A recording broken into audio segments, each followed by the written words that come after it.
Hey, how's it going? Sean here with Airwaves. Today we're going to be talking about effects, kind of when to use them, when to not use them, how to make them sound good, the different effects that your mixer or software will have, and that kind of thing. Personally, there's only a few effects that I really like to use. If you're doing corporate events or weddings, typically you won't be using too many effects. If you're doing more of a club or restaurant kind of a vibe, you can probably use a few more because that kind of music kind of lends to it. But you won't really throw an effect on Sweet Caroline. It might kind of sound kind of weird, so we try and stay away from that. On the software I'm using, I use Tractor Pro. It has an entire effects bank built right in. It's got 4 different channels of effects you can use. You can use 20, 30 different effects. You can put them together, use them separate. You can fully adjust each specific effect with 3 different parameters. Really, it's endless possibilities. So some different mixers will have your effects built right in on your actual mixer here. So get to know them. They'll have different knobs and buttons and different settings for all of them, quarter notes, 16th notes, etc. for whichever ones you're using. Me specifically, with the software that I use, I like using my Control F1. It's a great thing, absolutely, for using all your effects. There's mapping online. That's where this came from.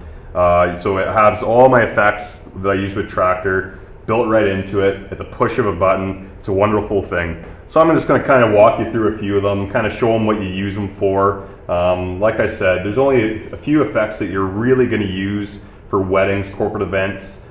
Typically I'll use more for clubs or your restaurants kind of a thing. But let's get a song going. Let's quickly go through a walkthrough. Here we go.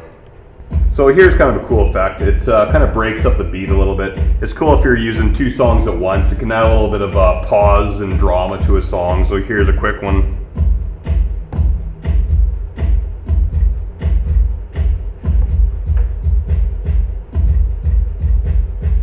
So it can almost add a little bit of a shake up in the song. So it gets the dancers kind of, throws them off, builds up drama. So here's another one you can use. Pause and then drop it. It's all about dropping and releasing on the 1 too, right? 2 of my personal favorite.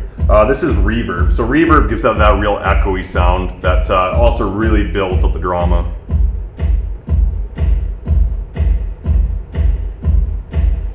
So that's basically the effects that I like to use.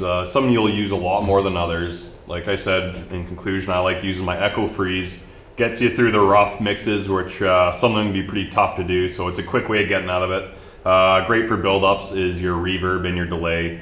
Lots of different ways of doing things. Lots of different mixers have different, different effects. Practice them, find what works, what doesn't work for certain kinds of music.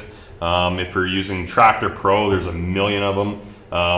I really like using this setup because of just the versatility. You can set up all your different effects for every different channel you have. You've got 32 different effects pre-programmed. It's a great way to get through it. And like I said, weddings, corporate events, you might not use all of them. You'll probably use quite a few more if you're doing the club or restaurant vibe. But yeah, practice. That's the key. Get to know what your effects do, memorize them, and good luck out there.